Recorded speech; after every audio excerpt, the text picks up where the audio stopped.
শহীদ আবু সাইদের রক্তের বিনিময়ে 24-এ নতুন স্বাধীনতা আমরা লাভ করেছি।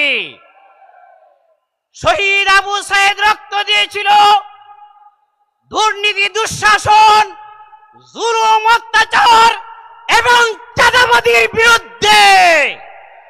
অত্যন্ত পরিতাপের বিষয়, সেই জুলুম, অত্যাচার এবং চাঁদাবাজরা আজও নতুন নামে চাঁদাবাজি করছে।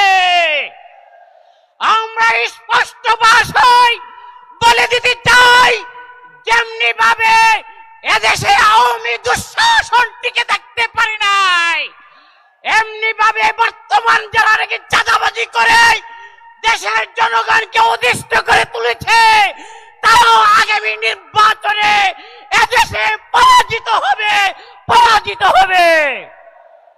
সংগ্রামী তৌহিদি জনতা, আপনারা জানেন একটি দল আমাদের দেশে দীর্ঘদিন যাবৎ ইসলামী মূল্যবোধের দোহাই দিয়ে রাজনীতি করে এসেছে। এখন তারা বলছে শরিয়া আইনকে তারা বিশ্বাস করে না।